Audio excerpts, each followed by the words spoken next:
l'histoire transcende les hommes. Mais au-delà de ces critiques, et je veux bien qu'on comprenne la position du Sénégal, parce que les gens nous ont critiqués de manière, à mon avis, gratuite.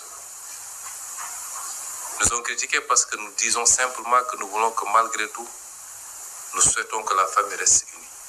Parce qu'une famille se querelle. Une famille peut avoir des problèmes internes.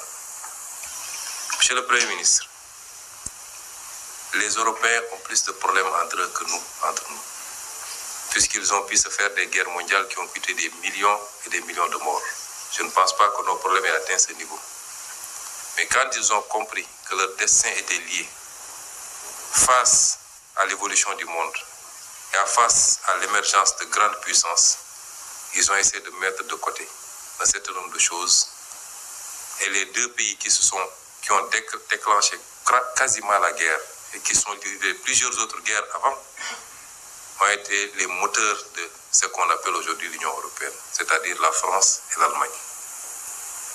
Je pense que quand il y a un problème en famille, on s'assoit, on situe les torts et on fixe, on dit voilà là où le problème se pose. Et nous n'avons pas eu froid aux yeux de dire, à notre avis, que la CEDEAO a très mal géré ces considérations.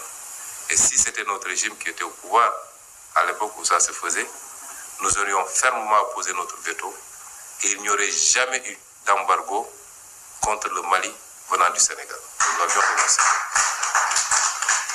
Et c'est pourquoi nous avons considéré que, au-delà des considérations personnelles, nous n'avons pas le droit de faire moins que nos ancêtres, qui avaient réussi à faire l'Empire du Mali, qui avaient réussi à faire l'Empire Songhai, qui avaient réussi à faire l'Empire du Ghana, qui transcendaient nos frontières héritées de la colonisation et qui étaient les seuls exemples qu'on peut donner d'ailleurs au niveau de l'époque médiévale.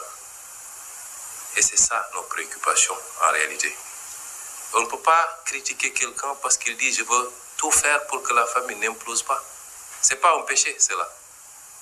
Mais on le fait en regardant tous les acteurs et en leur disant « nous pensons que vous avez péché ici ». Et je rappellerai que la CEDEAO n'appartient pas au président de la République. Ça n'appartient à aucun président de la République. Ça va au-delà. C'est vrai, la décision politique vient d'eux, mais même si aujourd'hui les gens ont décidé d'aboutir à certaines solutions qui consacreraient une séparation, les peuples de part et d'autre continueront à vaquer comme ils le faisaient depuis des millénaires, parce que c'est ça l'histoire. C'est pourquoi nous avons considéré que nous allons essayer autant que possible, en sachant que ça va être extrêmement difficile, parce que les positions se sont cristallisées, et quelquefois, à juste titre, nous comprenons.